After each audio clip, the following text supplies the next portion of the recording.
वो था कि संस्कृतियों में वैविध्यता, इस वैविध्यता का युवाओं पर प्रभाव और मानवीय संस्कृति की आवश्यकता। तो इस गोष्ठी के कारण मुझे भी इन मुद्दों पर और गहराई से सोचने का एक अवसर मिला, तो इसके लिए मैं बहुत आभारी हूँ। और इस पे जितना सोच सकी, इस पे जितनी स्पष्टता बन सकी मेरी, उसको मैं आज आपके साथ शेयर करना चाहती हूँ, ताकि हम इस पर और आगे मिलकर सोच सकें। तो सबसे पहला प्रश्न हमारा बनता है कि संस्कृति है क्या। जब आमतौर पर संस्कृति की बात की जाती है तो कहीं के खान पान, संगीत, त्योहार, तौर तरीके, पहनावा, इन सब चीजों पर ध्यान जाता है। लेकिन जब मानव विधिवत संस्कृति का अध्ययन करने गया, तब भी और बाबा ने भी संस्कृति को इससे कुछ अलग ही पाया। जितना मैं समझ सकी, उसे सरल भाषा में बोलें तो संस्कृति किसी समाज की शेयर्ड मानसिकता है, शेयर्ड मूल्य है, शेयर्ड नजरिया है, जिसके आधार पर वह एक एक घटना और प्रक्रिया को अर्थ देते हैं। यानी हम जीन्स पहनते हैं या पजामा पहनते हैं, ये संस्कृति को नहीं दर्शाता। किस कारण से, किस अर्थ से हम इनमें से कोई भी चुनते हैं, कोई भी पहनते हैं, यह हमारी संस्कृति है। तो एक ही चीज पहनते हुए भी दो अलग अलग संस्कृतियों के हम हो सकते हैं, और अलग अलग चीजें पहनते हुए भी हम एक ही संस्कृति के भी हो सकते हैं। तो थोड़ा हम संस्कृति की परिभाषाओं को देखें तो एंथ्रोपोलॉजी ने भी कुछ परिभाषाएं दी और मध्य दर्शन में भी हमें परिभाषाएं मिली। तो एक मानसिकता की ही बात हुई, स्वीकृतियों की बात हुई, नजरियों की बात हुई। एक और विधि से मानव विज्ञान में, एंथ्रोपोलॉजी में संस्कृति की बात हुई है कि उसके 5 फीचर्स बताए गए हैं, और इन फीचर्स को जब मैं सोचती हूँ तो मेरे को काफी आसानी होती है संस्कृति को पहचानने में। तो वो फीचर्स हैं, सबसे पहला, कल्चर इज लर्न्ड, यानी कि संस्कृति मानव में जन्म से नहीं रहती, उसे मानव समाज में जीते जीते सीखता है, सीखना ही पड़ता है। फिर कल्चर इज शेयर्ड, यानी एक व्यक्ति की अपनी मान्यताएं संस्कृति नहीं है। संस्कृति तभी है जब एक से अधिक लोग बहुत कुछ मान्यताओं को अपनाए हुए रहते हैं, वो फिर संस्कृति होती है। फिर इट इज सिंबॉलिक, यानी कि वह अर्थ प्रदान करता है। सिंबल यानी जो कुछ हो रहा है उसको अर्थ देना, वो अर्थ उस क्रिया में निहित नहीं है, वो अर्थ दिया जाता है। तो संस्कृति भी यही काम करती है, किसी भी घटना या प्रक्रिया या बात का क्या अर्थ है, वह संस्कृति से ही हमें मिलता है। तो जैसे छोटा सा एग्जाम्पल लें तो हम भारत में अपने हाथ जोड़ते हैं तो सब उसका मतलब समझ जाते हैं कि कोई हमारे को नमन कर रहा है, कोई वेलकम कर रहा है, कोई रिस्पेक्ट दे रहा है। लेकिन यही हम क्रिया कहीं और करें जो कि इस अर्थ को नहीं समझता हो, तो उनके लिए वो भाव शायद व्यक्त ना हो। तो ये क्योंकि हमें संस्कृति से किसी क्रिया को अर्थ देना होता है, इस तरीके से वो प्रतीकात्मक है। फिर संस्कृति होलिस्टिक है, यानी इस मानसिकता से, इन संस्कृतियों से जीवन का हर आयाम एड्रेस होता है या होना चाहिए। ऐसा नहीं है कि संस्कृति कुछ ही आयामों को देखती है, जैसे हमारे परिवार के आयाम या फिर सोशल आयामों को, पॉलिटिकल आयामों को देखेगी, लेकिन एजुकेशन को नहीं देखेगी, हमारे फिलॉसफी को नहीं देखेगी, या हमारे मैरिज को नहीं देखेगी। हर आयाम कनेक्टेड है और हर आयाम संस्कृति में एड्रेस होता है, उसका ही अर्थ है कि यह होलिस्टिक है। और फिर ये एकदम इसी से जुड़ती हुई बात है कि वो इंटीग्रेटेड है, यानी ये सारे आयाम तो कलेक्टेड हैं ही एक संस्कृति के अंदर, लेकिन इन सभी ये सभी आयाम एक दूसरे से अन्योन्याश्रित भी हैं। यानी कि एक आयाम का दूसरे आयाम पर प्रभाव है, दूसरे आयाम की हमारी जो मान्यता है उसका पहले आयाम पर प्रभाव है, और ये एक दूसरे से सब कनेक्टेड है। तो इस तरीके से ये इंटीग्रेटेड है। तो इसे ध्यान में रख के हम आगे सोचेंगे संस्कृति के बारे में, तो हम शायद एक पेज पे रह सके कि हम किस बारे में बात कर रहे हैं, एक्चुअली किस चीज की बात कर रहे हैं। ठीक, फिर हमने संस्कृति क्या है उसको देखा। अब थोड़ा इस पे थोड़ी देर सोचते हैं कि मानवीय संस्कृति क्या होगी। ये संस्कृति है तो मानवीय संस्कृति क्या होगी, या फिर आश्रित संस्कृति क्या होगी, जिसकी हम सब आशा करते हैं। इसको लेकर हमें जो प्रस्ताव मिला है बाबा से, वो ये है कि मानवीय संस्कृति ऐसी होगी जिससे सामाजिक संतुलन बने रहे। मतलब समाज में सब साथ साथ तालमेल से, अभय से, परस्पर पूरकता से जी सके। और ये तभी के सभी लोगों की शेयर्ड स्वीकृतियां और ऐसी स्वीकृतियों से उत्पन्न कृतियां ऐसी हों जो कि मानवीयता पूर्ण आचरण एवं व्यवहार को स्मरण में लाने, प्रेरणा प्रदान करने, मार्गदर्शन कराने योग्य क्षमता के साथ हो।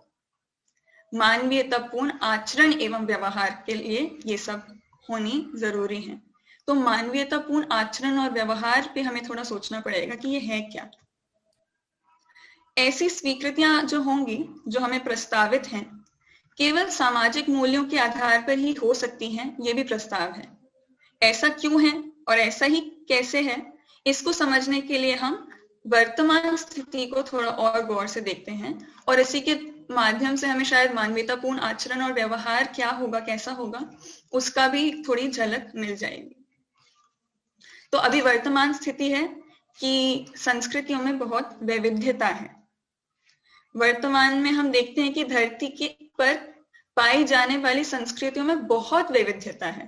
क्षेत्र से क्षेत्र के बदलते अर्थ, मान्यताएं, नजरिए और इससे उत्पन्न विभिन्न वाद शास्त्र, ये सब कहाँ से उत्पन्न हो रहे हैं और क्यों, इसे पता करने जाते हैं कि इनका स्रोत क्या है। तो हमें दिखता है कि इन सब के मूल में सबसे पहले मानव में संस्कृति की आवश्यकता है, अनिवार्यता है। इसीलिए मानव जहां भी रहा वहां संस्कृति रही। यह मौलिक आवश्यकता होते हुए भी लेकिन इनमें विविधता कहाँ से आ जाती है, ये क्यों मिलती है? तो इसके पीछे मानव में कल्पनाशीलता है जिसे वह अपनी तात्कालिक परिस्थितियों और जो कि सामाजिक परिस्थितियां भी हो सकती हैं, भौगोलिक परिस्थितियां भी हो सकती हैं, इनके आधार पर वो कल्पनाशीलता को लगाता है अपने अस्तित्व को, अपने आप को समझने के लिए। और क्योंकि ये सब मान्यताओं के आधार पर ही है, परिस्थिति जनित ही है, इसलिए ये सब मान्यताएं पूर्ण समझ ना होते हुए, केवल मान्यताएं होते हुए इनमें भिन्नता होना तो स्वाभाविक ही है। मैं कोई कल्पना बनाऊंगी और आप कोई कल्पना बनाएं, वो पूरी की पूरी मैच हो जाए और उस कल्पना के आधार पे हम क्या सोचें कि आगे की व्यवस्था कैसी होनी चाहिए, हमारे समाज की संरचना कैसी होनी चाहिए, उसमें तो और भिन्नता आने का और स्कोप ही है। तो मान्यताओं के आधार पे होना ये इसका सबसे बड़ा कारण रहा। लेकिन भिन्न मान्यताएं अलग अलग परिस्थितियों में बनने के अलावा एक और प्रकार की वैविध्यता हमें देखने को मिलती है और यह दिखती है समय के साथ बदलती संस्कृति में। और यही हमारा अगला मुद्दा भी है कि युवाओं पर प्रभाव। युवाओं पर संस्कृतियों का प्रभाव खुद ही यह सांस्कृतिक परिवर्तन है। यानी समय से समय जो बदलता संस्कृति है वही युवाओं पर प्रभाव है संस्कृतियों का, क्योंकि युवा ही अपनी समाज की संस्कृति के ड्राइवर्स होते हैं। तो किस कारण से एक संस्कृति में बड़े हुए युवा किसी दूसरी संस्कृति को अपनाना शुरू करते हैं, ऐसा क्यों होता है? यानी कल्चर क्यों इस तरह समय समय पर ट्रांसफॉर्म करता रहता है? तो मैं इस पर जितना समझ सकी, इसका एक ही उत्तर बना जो है कि असंतुष्टि, यानी डिससैटिस्फैक्शन। अपनी अधूरी परंपराओं की कमियों को देखकर, उनसे परेशान होकर उससे अलग विकल्प अपनाने की चेष्टा ही और संस्कृतियों की ओर मानव को आकर्षित करता है। या तो अवेलेबल ऑप्शंस में से किसी संस्कृति को चुनेगा या फिर अपनी ही संस्कृति में सांस्कृतिक बदलाव के लिए दम लगाएगा। यह फिर व्यक्ति और परिस्थिति पर निर्भर करता है कि इन दोनों में से वो क्या करेगा, विकल्प खोजेगा या फिर बदलने की कोशिश करेगा। और करेगा भी तो किसे खोजेगा, क्या ढूंढ रहा होता है, कोई किस चीज से परेशान हो रहा होता है और उसका क्या विकल्प निकालता है। तो वो जिस चीज से परेशान हो रहा होता है उसकी राहत ही ढूंढता है उस समय में, क्योंकि एक्चुअली एक रिएक्शन ही है, एक तरीके से कुछ कमी को महसूस करके उसका रिएक्शन, उसके लिए राहत। तो इसे जरा थोड़ा और गौर से देखते हैं। अब हम ये चित्र देखें तो हमें दिखता है कि मानव संस्कृतियों की सारी जो वैविध्यता है, जो जब हम समझने जाते हैं तो पाते हैं कि सारी वैविध्यता एक ही स्पेक्ट्रम में समा जाती है। ये स्पेक्ट्रम यानी कि श्रेणी है भौतिकवाद से आदर्शवाद तक, या फिर व्यक्तिवाद से समुदायवाद तक, या लिबरलिज्म से कंजर्वेटिज्म तक। इसको अलग अलग समय पे अलग अलग आयामों में अलग अलग नाम हम देते रहे, लेकिन है ये वही स्पेक्ट्रम। और हमारे जीने की सभी आयाम, जीवन की सारी घटनाओं का अर्थ इन दोनों ध्रुवों के बीच से ही कहीं से हम परिभाषित करते हैं। और हालांकि ये दो ध्रुव विचार में अलग अलग समझ में आ जाते हैं, लेकिन कोई भी व्यक्ति केवल इन दोनों के कहीं बीच में ही पाया जाता है। किसी एक ध्रुव पे कोई व्यक्ति पूरा का पूरा टिका हो ऐसा हो ही नहीं सकता। इसीलिए ये झूलता ही रहने वाली चीज है, कहीं बीच में ही अटकने वाली चीज है। तो चाहे हम family, morality, health, economics, politics, किसी को भी देखें, हमने इसी श्रेणी में कहीं उसको सबसे अप्रोप्रिएट पोजीशन मानकर बिठा दिया। लेकिन लेफ्ट या राइट में आज तक इनकी अप्रोप्रिएट पोजीशन कहाँ है, क्या है, इसकी कोई सर्वसम्मति तो हो नहीं पाई है। और ये ऐसा क्यों नहीं हो पाया है, इसको थोड़ा गौर करते हैं। कोई भी एक पोजीशन अभी तक कंप्लीट क्यों नहीं पड़ी। तो सबसे पहले उदाहरण लेते हैं परिवार का। परिवार कैसा होना चाहिए, एक उम्र के बाद हम सभी इस पर जाने अनजाने में कोई मान्यता तो बना ही लेते हैं। तो इन दो ध्रुवों में यह मान्यता कैसी दिखती है, उसे कैसे देखते हैं, आके थोड़ा हम इसे देखें। तो कोई लिबरल फैमिली को पहले देखें, जो left side of the spectrum में है। तो इसमें बच्चे पढ़ते हैं, जो उनके इंटरेस्ट की चीज हो उसे पढ़ेंगे। जो भाई बहन के रोल्स हैं परिवार में, वो इंडिविजुअल इंटरेस्ट और एबिलिटीज के आधार पे होंगे। हस्बैंड वाइफ जो है वो अपने इंडिपेंडेंट करियर्स लीड करेंगे, दोनों के दोनों ही घर में रिसोर्सेज लाएंगे। और परिवार में जो समय बिताना होगा वो किसी एक की जिम्मेदारी नहीं, दोनों के दोनों का बहुत सारे अलग आयामों में से एक आयाम होगा परिवार में समय बिताना। और जो समाज में समय बिताना है वो दोनों अपने अलग अलग करते हैं। फिर परिवार में निर्णय प्रक्रिया कैसी होगी, डिसीजन मेकिंग कैसी होगी। तो एक तरह से देखें तो दोनों की बराबर भूमिका रहेगी इसमें, हस्बैंड और वाइफ की भी और कई बार बच्चों की भी। और लेकिन असली में देखें तो यही निकलता है कि जो सबसे ज्यादा रिसोर्सेज ला रहा है परिवार में, जो हाईएस्ट अर्नर है, उनकी चलती है। फिर जो घर में काम करने की जरूरत होती है, घर में सेवा देने की जरूरत होती है, वो कौन करता है, तो वो सब आउटसोर्स हो जाती है। यानी वो घर का कोई सदस्य नहीं कर रहा, वो कोई बाहर का व्यक्ति करता है। तो ये लिबरल फैमिली है, उसमें कुछ अच्छी चीजें भी हमें दिख रही हैं, कुछ खराब चीजें भी दिख रही हैं, लग रही हो सकती हैं। अब एक कंजर्वेटिव फैमिली को देखते हैं। तो बच्चे वही पढ़ते हैं जो कि उनके एल्डर्स उन्हें बोलते हैं पढ़ने को। भाई बहन के जो रोल्स एंड ड्यूटीज हैं घर में, वो उनकी एज और जेंडर से डिसाइड होती है, बहुत डेफिनेट होती है, तो कोई कंफ्यूजन नहीं है। जो हस्बैंड है वो बहुत क्लियरली उसका रिस्पॉन्सिबिलिटी है रिसोर्सेज ब्रिंग इन करना, फैमिली का जो रिस्पॉन्सिबिलिटीज है, फैमिली के साथ समय बिताना, उनको उनका ख्याल रखना, वो वाइफ की ड्यूटी है। और सामाजिक एंगेजमेंट में मोस्टली हस्बैंड का ही डोमेन रहता है। फिर डिसीजन मेकिंग पावर किसकी रहती है, तो परिवार में सबसे बड़े मेल की अधिकतर डिसीजन मेकिंग पावर रहती है कंजर्वेटिव फैमिलीज में। जो परिवार की जितनी सेवाएं हैं वो परिवार में ही पूरी की जाती हैं, परिवार के सदस्यों के द्वारा, जो कि विमेन रहती हैं, महिलाओं की रिस्पॉन्सिबिलिटी। और ये परिवार टूटे नहीं होते, इसमें ग्रैंड पेरेंट्स और सारी एक्सटेंडेड फैमिली साथ मिलते हुए हमें जीते हुए हमें मिलती है। तो इसमें भी कुछ अच्छाइयां और कुछ खराबियां दिख रही होती हैं।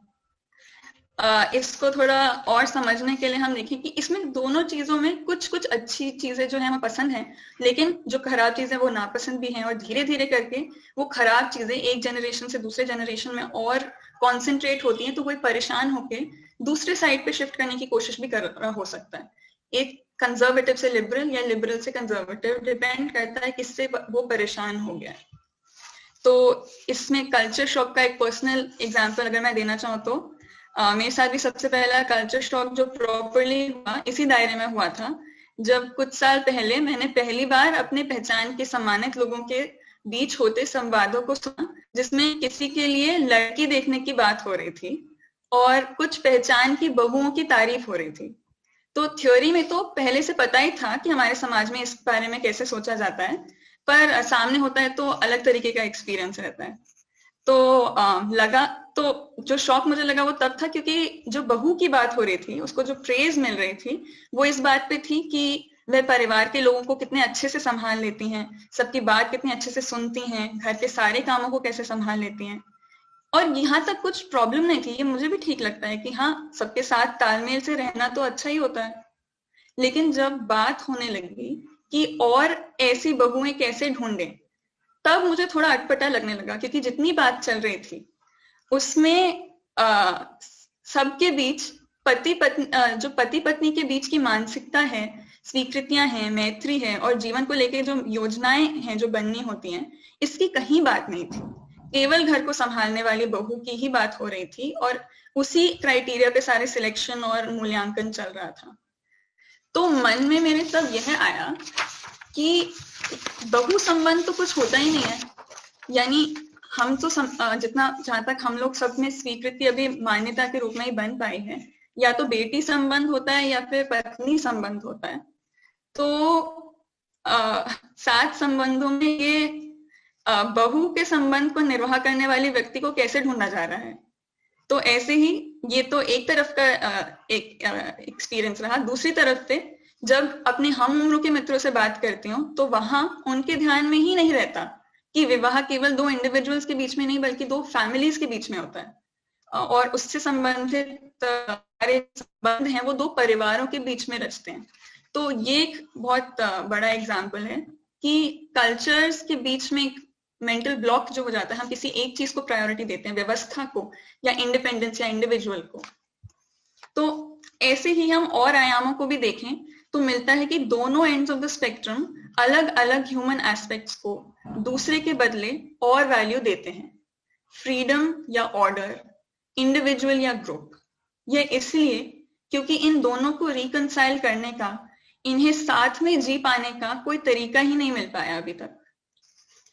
अपनी भी चलाएं लेकिन साथ में मिलकर भी जी सकें, क्योंकि सबकी मान्यताओं में एक रूपता होना संभव ही नहीं है, तो एक की ही मान्यता अनुरूप चलना पड़ता है।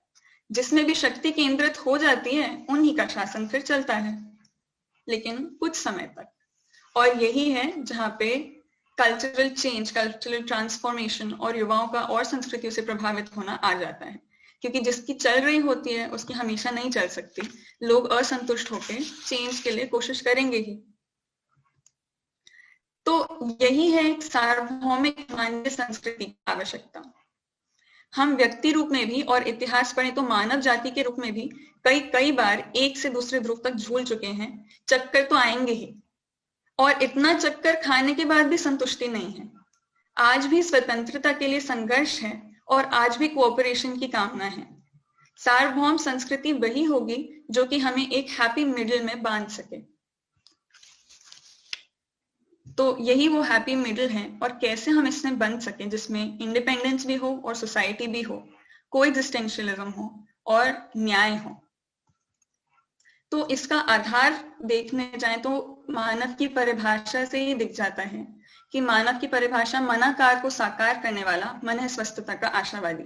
मनाकार को साकार करना यानी कल्पनाशीलता और कर्म स्वतंत्रता, यानी यही हमारी स्वतंत्रता का एक बीज है। हम जो स्वतंत्रता के प्यासे हैं वो इधर से ही आता है।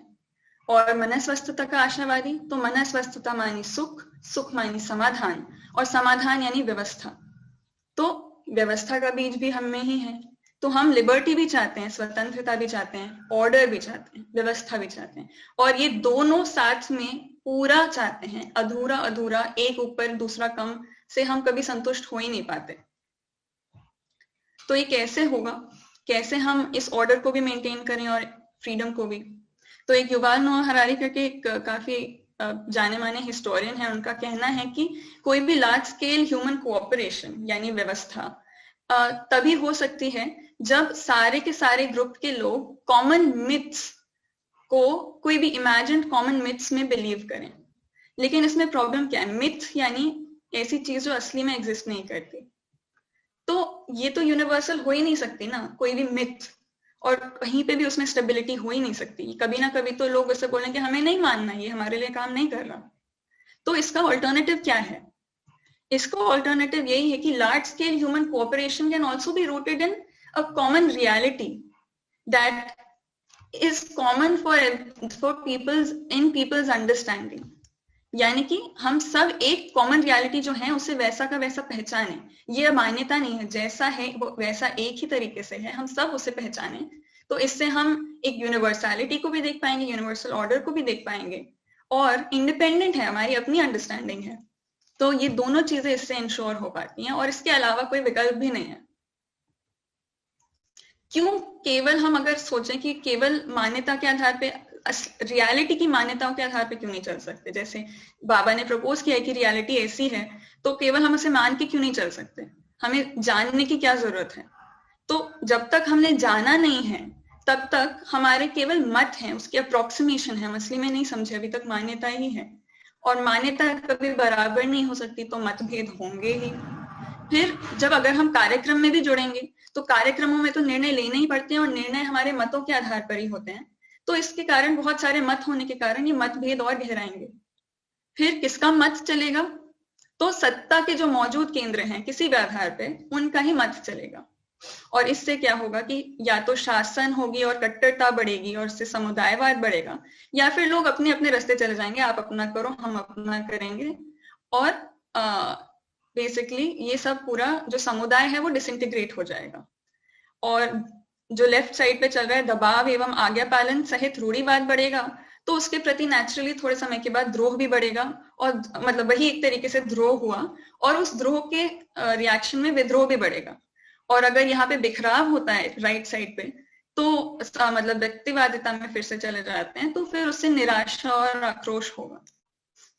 तभी शायद बाबा एक बार कहा था कि आज का एक एक बच्चा बागी है, जैसे हम एक बड़ा बागी था, समझदार नहीं बनोगे तो उखड़ जाओगे।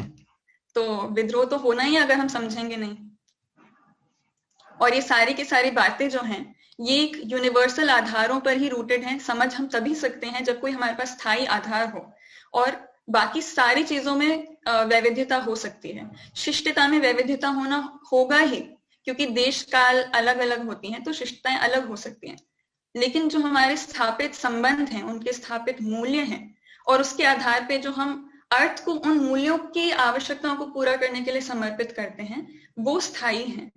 और अगर वो उनको लेके हम में एक रूपता हो जाए, तभी हम एक साथ मिलके काम कर सकते हैं। यानी हम सब संबंधों को एक रूप में ही पहचानें, उनका प्रयोजन एक रूप में पहचानें, और अब एक दूसरे के बीच में जो भी हम संबंध हैं, उनका समाज के लिए क्या समर्पण है, उसको भी एक रूप में पहचानें। तभी हमारे में कोई एक रूपता आ पाएगी। और इसके लिए उस संबंध में जो मूल्य हैं उनको पहचानने के लिए, उनको स्थापित होने के लिए अनुभव से कोई कम पॉसिबिलिटी ही नहीं है। तो यही मेरे लिए भी एक सबसे बड़ी चीज है कि अधिमूल्यन अवमूल्यन जो हम करते रहते हैं अभी संवेदनावश अपने रिएक्शनरी मोड्स में एक दूसरे का, उसकी जगह हम संबंध को मूल में लेके व्यक्ति को जैसा है वैसा पहचान पाए, और लेफ्ट या राइट में ना बहें, उन्हें ज्यादा आइडियलाइज ना करें और ज्यादा रिजेक्ट ना करें। जैसा है व्यक्ति उसको वैसा पहचाने और संबंध के अनुरूप निर्वाह करने की कोशिश करें, क्योंकि संज्ञानशीलता में ही संवेदनशीलता नियंत्रित है, और यही हमारा अभ्यास भी है। और शायद इसी तरह हम मानवीय संस्कृति की तरफ बढ़ सकते हैं। धन्यवाद।